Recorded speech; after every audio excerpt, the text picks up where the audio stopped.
Alongside TJ Calkins, Jay Sanin here for ATS, getting you ready for week 10 of the NFL season. And TJ, last week we had a nice little friendly conversation about how the Dallas Cowboys were going to cover the spread and look real good against the Denver Broncos.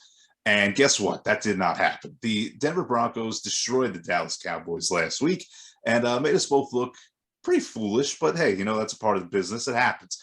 This week, the Cowboys look for revenge against the Atlanta Falcons. The Cowboys 8-point favorites.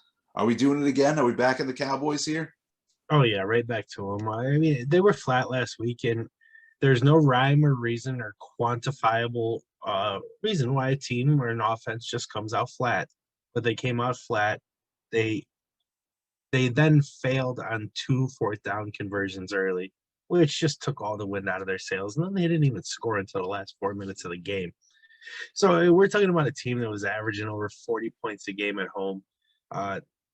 That's not going to go away. They're just not all of a sudden going to be terrible. And there is a big difference. While both matchups with the Broncos and Falcons are exploitable, I think there's a big difference in the fact that the Broncos relied on defense up to that point, where the Falcons just have none, and they do not have that option available to them. They're a bottom 5 team in scoring defense or bottom 10 in rushing. Matchup with the Cowboys offensive line is going to be an absolute nightmare. Zeke will roll if they want to feed him, but I think Dak Prescott and the receivers can beat him too. So Atlanta's schedule has been so soft. They've only played one high-end quarterback. That was Brady. He dropped 5 touchdowns on him. So if Dak wants to do that, Dak can do that. It's just going to be a matter of who has the ball on the plays as they happen. I mean, it could be Zeke. It could be Dak. We don't know, but the offense is absolutely going to explode.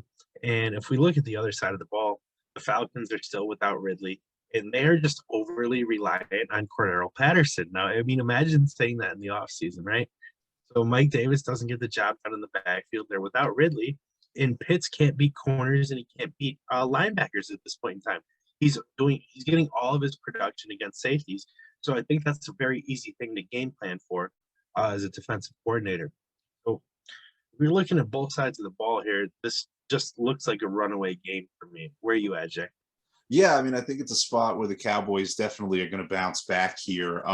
You talk about the difference between the Denver Broncos and the way that they approach defense and the Atlanta Falcons. You mentioned that the Falcons were bottom 5 in the league in scoring defense. Denver's second in the league in scoring defense. So you're absolutely right. There's a gigantic difference in the way these two teams play defense and the role that plays in their success in each game.